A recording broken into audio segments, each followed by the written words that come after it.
when you get a specific reveal, life-changing. Life-changing! And the crazy thing is, like, it deals with necromancy, and that term scared me so much when I first heard it. I'm already getting emotional thinking back to it. Shattered every fragment of my heart in the best way. Oh my goodness. So I'm recommending it to you now. As a famous bad boy once said, I've read hundreds of books in my life, but I have 10 top standalone books that completely stood out, and I've got them on a stack right here. These 10 books changed my life for the better. They are such a wide range of genres, wide range, and I loved them. They stayed with me for some reason. Nearly all of them are on my phenomenal shelf on Goodreads, which are 5 stars that just go that extra mile. I'm gonna put them down now because they are a little bit heavy. And today I want to tell you about these 10 books. Now, I am a sucker for a good series, don't get me wrong. On the shelves behind me, you may notice some. There are more that you probably don't see in this little shot. But I do appreciate a really beautiful story that can start and end within one book. And then I don't feel this sense of I need to get the next book and I need to continue. I get to be so satisfied that I just enjoyed this piece of art and it's over and I can move on to the next piece of art. So if that's what you're looking for, you want that standalone book that'll stand the test of time and generally grip you and just bring you in, make you fall in love with characters or a new place and a new plot and a new story, I've got 10 different recommendations for you. So let's dive right into the video. I hope you either find something new that you didn't know or that you've read some of these and can attest to just how fantastic they are. Before we get into it, make sure you like and subscribe to keep seeing more book recommendations and all that fun stuff from me. Diving in pretty strong with a book I read earlier this fall. Well, I wouldn't say this fall is coming up. Earlier last fall is Phantasma by Kaylee Smith. Now, I am someone who loves to go into books completely blind. I mean, completely blind. I barely ever read the back of a book. I only ever judge a book by its cover, not by its synopsis. However, I do want you to know some high-level vibes of the book. So I'll start off with each book by saying the general tropes they have and then get a little more into a high-level synopsis. I'm not reading the back to you. I'm giving you like 2 to 3 sentences so you can pick up if you would enjoy this or not and then make the decision to purchase or read it. So Phantasma by Kaylee Smith is an enemies to lovers, dark, fantasy-ish romance. It's not the typical fantasy or romantasy we're used to. It deals with necromancy, and that term scared me so much when I first heard it, but trust me, it's not gory or completely terrifying. I don't do well with those types of books, but this balanced the darker side of magic and the really intense banter, but also fun lightheartedness of a romance really well. Essentially, our main character finds out that her sister has entered a deadly magical competition, and to save her sister, she enters as well. But upon entering, she's not actually with her sister, she's with a different cohort in her first challenge. It's hard to explain without giving everything away, but essentially she has to complete these trials and get further and further in this like magical maze in this house, and then the end prize, I believe, is one wish. And along the way she finds essentially a ghost. Like, there's different levels of ghosts. I remember the magic I really enjoyed, and here, yeah, you have classifications of ghosts. So I believe he's a phantom. He's the most corporeal and powerful type of ghost who she meets in this house in this magical game, and he helps her advance through the challenges, and then ...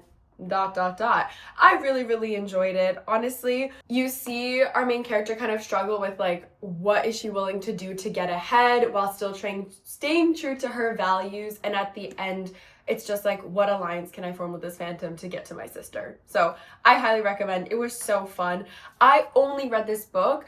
I believe there's a interconnected second book, but you do not have to read it. It does not end on a cliffhanger. I was perfectly content only reading Phantasma, and I think you will be too. Switching it up in genres and throwing it back with this recommendation is The Hating Game by Thorne.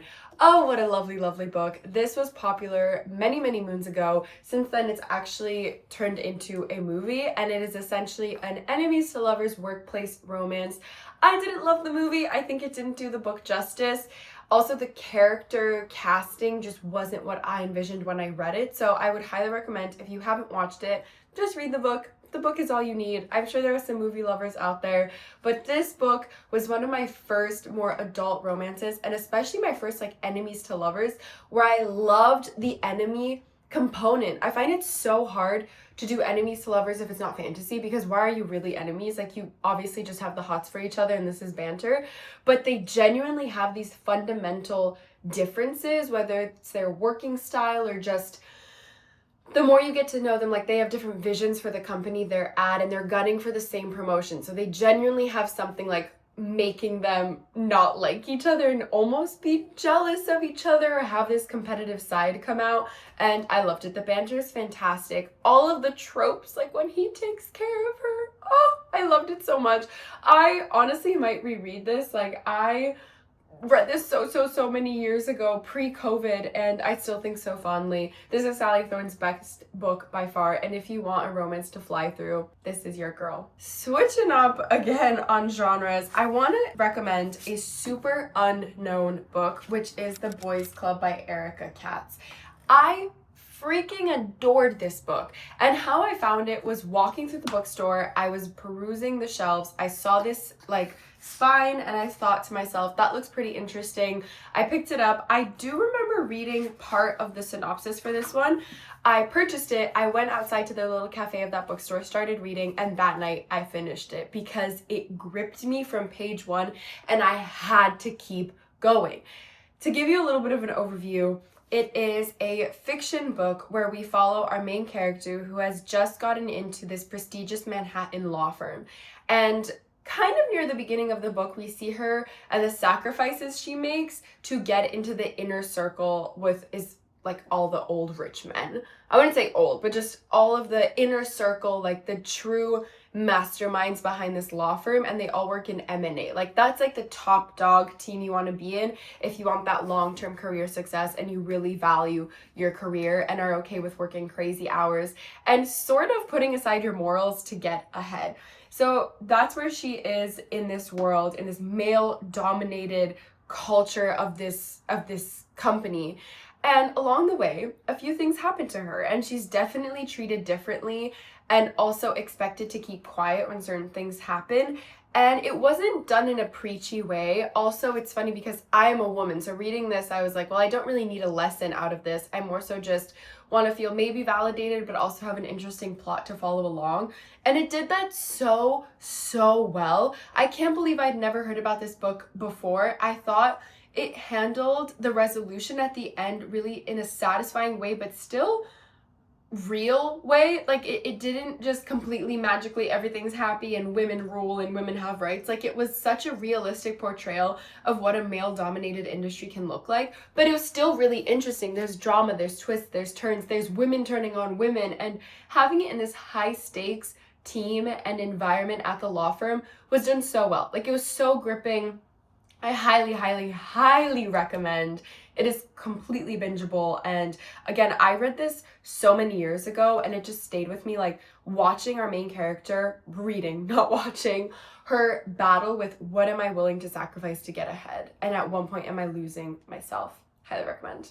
Where do I want to go next? Okay, now we're going to talk about Lessons in Chemistry by Bonnie Garmus. This is now a TV show on Apple TV, I think, and I have not watched the show, but when I tell you this book shattered every fragment of my heart in the best way. Oh my goodness, the writing was so beautiful. I completely binged it in like 2 days. I adored the characters so much.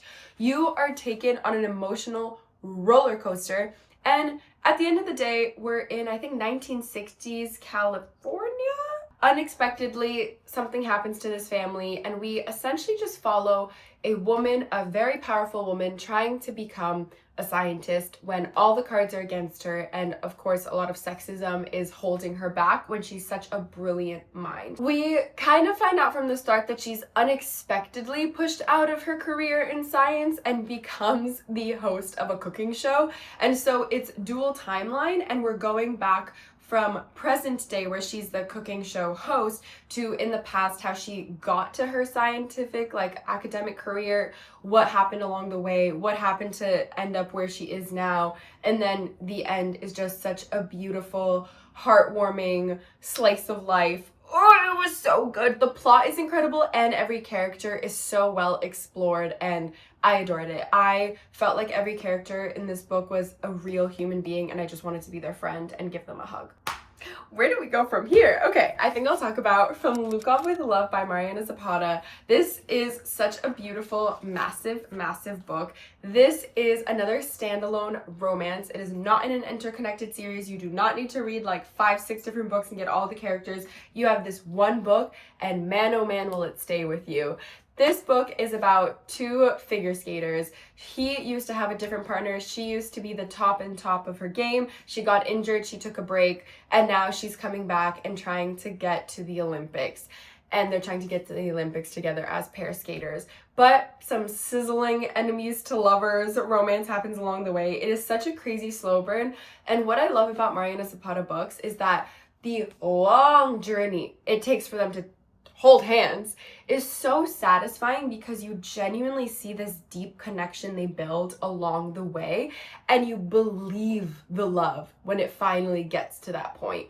And I don't want to say too much, it's a romance, you can kind of tell what's going to happen, but the tropes were just so well done. Nothing felt cringy, nothing felt cliche. The characters, again, felt extremely real, and I even remember her family specifically and her sister.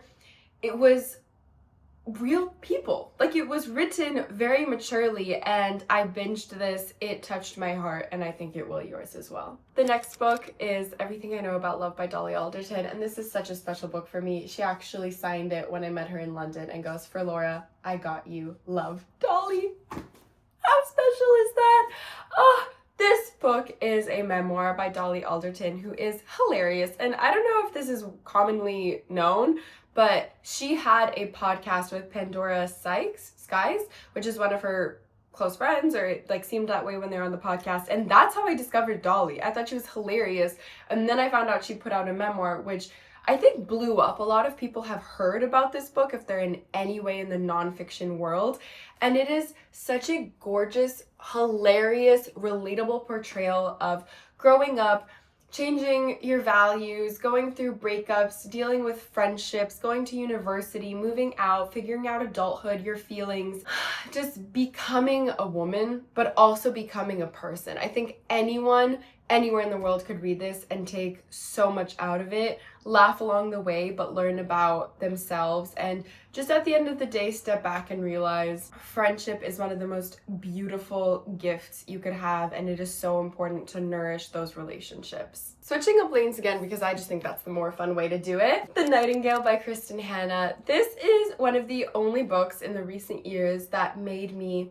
shed a tear in public. I was on a flight flying to a work trip, which was a very questionable decision because I remember I landed and I thought to myself, I now have to piece myself together and go in front of people and do work. I just realized this is the only Kristin Hannah book I've ever read, but given how much I loved it, I'm sure I would like her other novels. Anyway, this is a beautiful look into two different sisters and World War II, and it examines sounds like so hoity-toity. It's a historical fiction, and it takes us through these two completely different lives of two sisters during World War II, I believe during the German occupation of France, and we essentially get a deeper look into the often overlooked role of women during the war. It shredded me to tears. Oh my goodness, it was so beautifully written. And it gave me a newfound appreciation for everything the older generations have gone through and the hardships that I'm so grateful I can't, relate to literally, but I can imagine and I have empathy for it. And this story was just so beautifully written, and there were so many side characters. I'm remembering one of the soldiers who comes to live with one of the sisters at one point. Like, he left a mark, and he wasn't perfect. Everyone in this book is flawed. The two sisters, who are main characters included, everyone is flawed. But in war, you make such desperate decisions, and watching them make them, I keep saying watching, but reading them make those decisions almost made it feel like you were living through them. And you, as the reader, start to analyze, what would I do in this situation? I'm talking in circles here. When I think of this book, it's like a warm hug, and I've recommended it to everyone I know. So I'm recommending it to you now. Last 3. Let's go next with The Favorites by Layne Fargo. This is such a great book.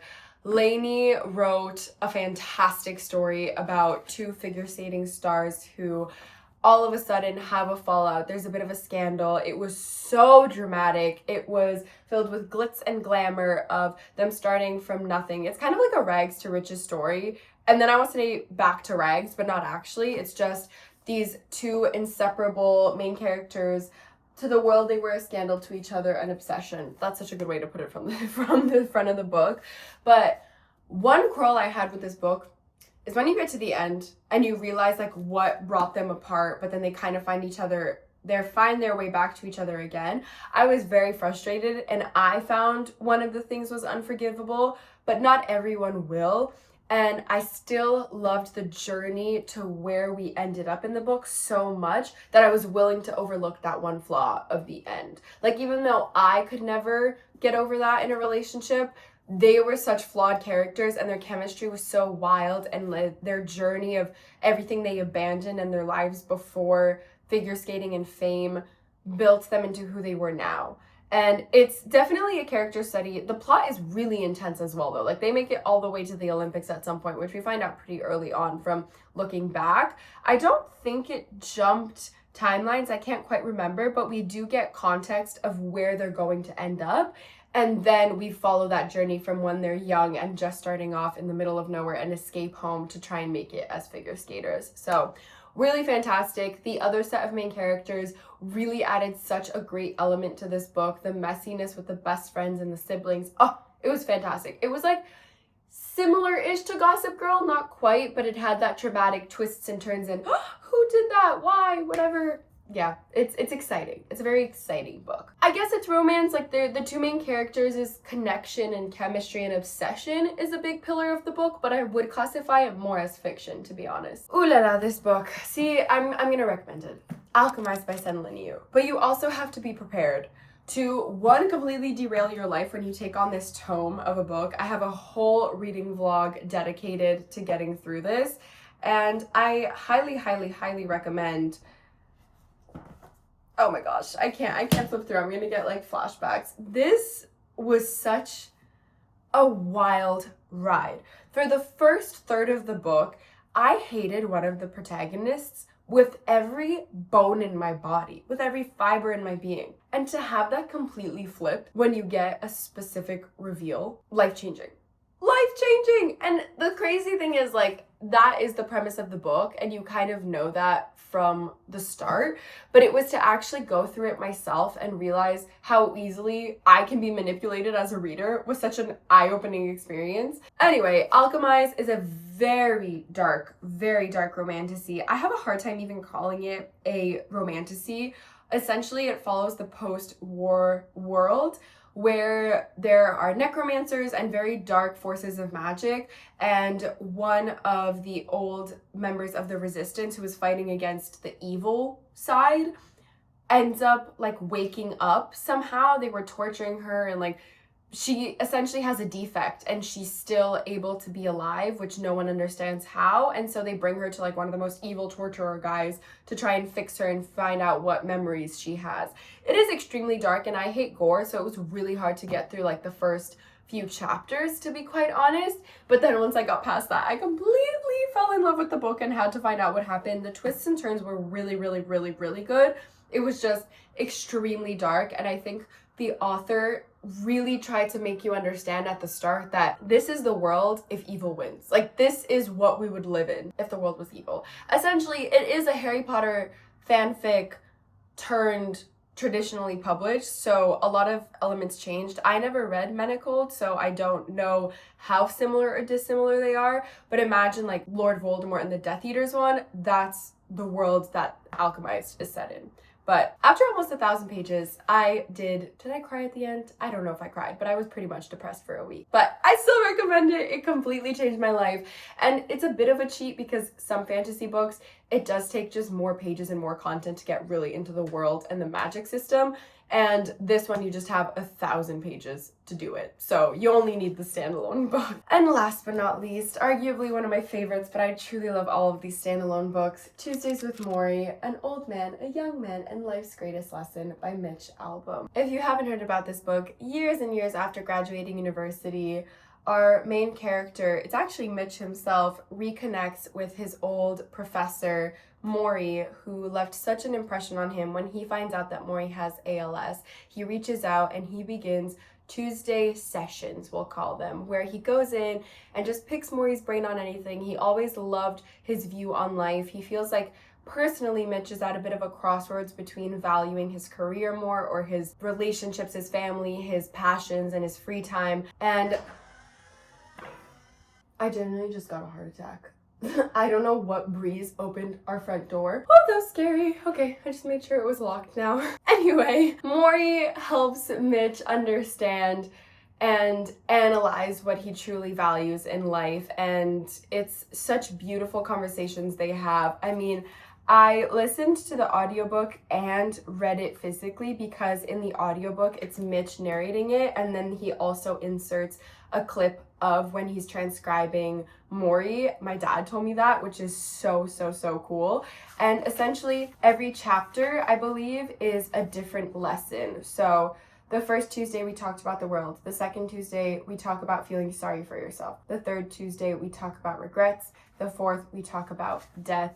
The fifth we talk about family. We talk about emotions. We talk about the fear of aging. We talk about money. We talk about how love goes on. We talk about marriage. We talk about our culture, about forgiveness, about the perfect day. The 14th Tuesday, we say goodbye. I'm already getting emotional thinking back to it. I think this is one of those timeless novels where, I wouldn't call it novels, books, where you can just go back, reread, re-enjoy for the rest of your life. And each time you read it, I do believe you'll get another snippet out of it that can impact you, because it also depends on where you're at in your life, what will resonate with you the most. And thank you so much, Bo, who got me this book. Tuesdays were our day in the office when we both worked together at the same company, our first job out of school.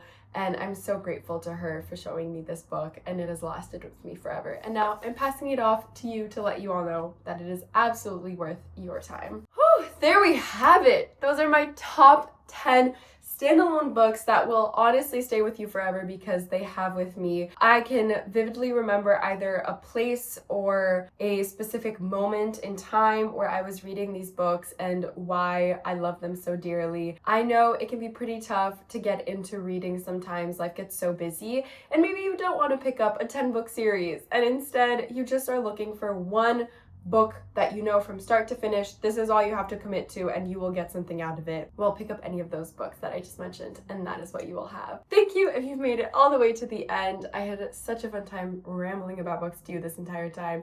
And yeah, make sure to like and subscribe, and I will see you in the next video. Bye! Step one is actually finding all these books on my shelves, so let's get to work.